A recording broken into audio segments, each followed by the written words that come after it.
Parlons des facteurs clés de succès d'une démarche d'intelligence économique. Donc, tout d'abord, pour réussir, une démarche d'intelligence économique doit avoir le soutien de la direction de l'entreprise. C'est une condition sine qua non. Alors, parfois, le soutien ou la volonté de l'entreprise peut être initialement faible. Et c'est principalement par méconnaissance des capacités de l'intelligence économique, c'est-à-dire de ce que l'IA est capable d'apporter. Donc au final, c'est la valeur des renseignements fournis, en clair, les résultats obtenus qui vont pérenniser l'activité. Alors parfois, certains dirigeants demandent de quantifier la valeur de l'IA avant de s'engager. Alors c'est une approche assez piégeuse. D'une part, il est extrêmement difficile de donner en espèces sonnantes et trébuchantes la valeur de l'IA, et d'autre part, c'est assez restrictif. En fait, il vaut mieux, au contraire, comprendre l'IA comme un intérêt stratégique. En fait, l'IA, c'est une des composantes de la définition d'une stratégie.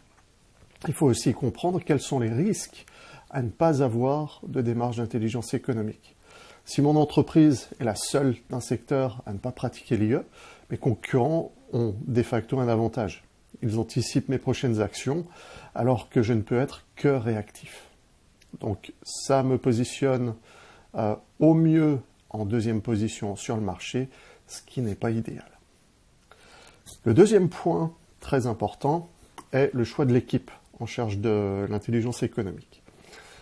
Tout d'abord, c'est un métier de passion, donc il faut des gens passionnés. Si vous mettez dans l'équipe d'IA des gens dont vous ne savez pas quoi faire, vous allez à votre perte. Donc il vaut mieux mettre des gens passionnés du domaine, passionnés du enseignement et qui vont faire un travail très engagé.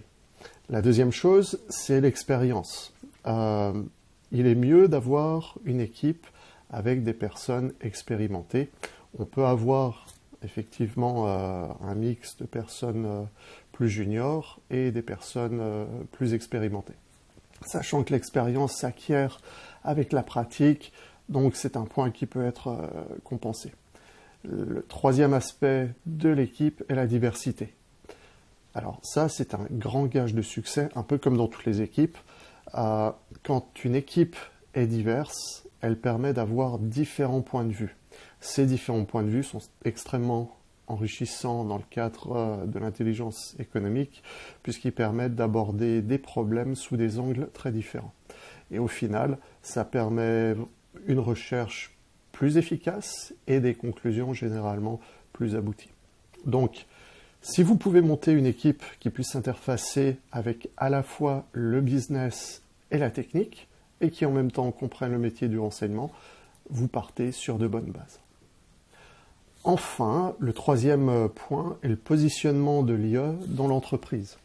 Donc, ce positionnement joue un rôle non négligeable dans la capacité de la démarche d'intelligence économique à créer de la valeur. Rappelez-vous, l'IA est un outil d'aide à la prise de décision. Donc, idéalement, elle doit s'intégrer à la démarche stratégique de l'entreprise.